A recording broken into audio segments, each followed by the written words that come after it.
bomb in the kitchen. Patrick's about to crack. He rushes to pay up like he's buying a lifeline. The embarrassed staff, humiliated, realize what Mrs. Harrington said was true. This is a fake company.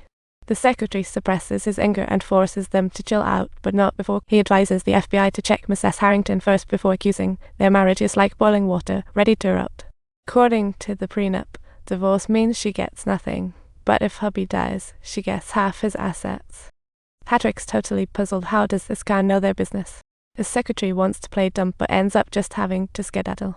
After they leave, the boss pops up. Turns out he's been the invisible man, hiding to avoid trouble while catching some CS. The woman, furious about the murder accusations, seems to be saying, "Aren't we a great shed never kill for petty cash?" She thinks the company is throwing shade, and it's hotter than chili pepper. Old White steps up to defend his daughter-in-law, convinced she couldn't do such a thing. The vibe gets as real as it can be with his shielding. Just then, a mysterious text reveals a bomb in the living room, blasting in 3 minutes. No time to call in the bomb squad. Tessa dials up Patrick. Where's the bomb likely hiding? Oh, wise one. Everyone knows the text says the bomb's in the main living room, and it's clear the bomber knows this place like the back of their hand. It's an insider job. Patrick suggests Tessa check spot B. Sure enough, she finds a bomb there, and her heart races like it's in a time trials. With only a minute until detonation, Patrick's voice on the phone rings out like an emergency siren. Get out now. Don't be foolish. Just when Tessa tries to escape, Harrington's daughter suddenly pops in. Talk about bad timing. Her emotions are like a roller coaster, and with time running out, she resolutely decides to take a leap of faith in pulling them all out without hesitation. To everyone's surprise, yanking those wires hits the bomb's pause button. Finally, the crew can breathe. Old White is beyond grateful, wishing Tessa could wear a savior cape. He promises Tessa he'll note her heroic act in the records. She'll forever be the little sister's hero. Upon learning, the little son rushes over. Seeing everyone, Old White decides to ride the wave and announce the election. After careful consideration, he chose his daughter-in-law as new CEO. Little son Edward is furious, but knows it's not his turn since his brother was CEO. Edward grumbles internally, but bites his tongue, congratulating his sister-in-law before quietly making his exit. The FBI opts out of family matters, shifting their focus to unraveling Zach Dunce's true identity. Pell finally cracks the case thanks to Zach. The name found is jaw-dropping. It's none other than Miss S. Harrington's assistant, Miss Elizabeth. Agent Drew immediately files for a search warrant to warn Navigo. Today is her big day. But when they arrive at Elizabeth's place, it's deserted. Big C finds a book titled Career, a gift from the company for her joining party. This means Mrs. Harrington's secretary is actually an undercover plant from the company.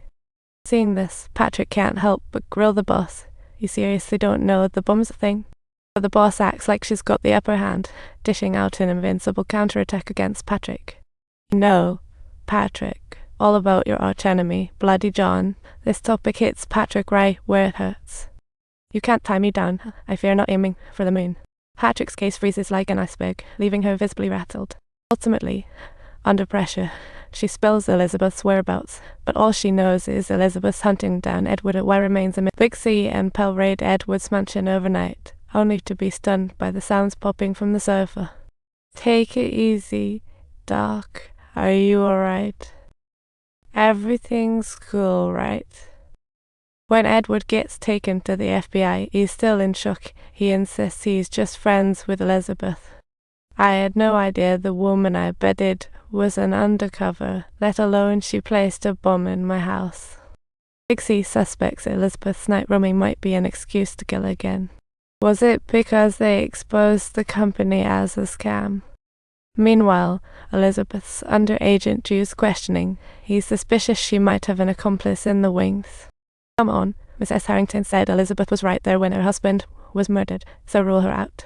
That bomb was placed in the cabinets on someone else's orders. The text serves as her clean slate evidence. Even knowing she could face 10 years in prison, she prefers silence. Seems like she's been brainwashed. Switching tones, Patrick's certain she's been used. The culprit is that cult-like company pulling strings. Boss ordered the bomb to silence Old White, yet the FBI can't pin him down.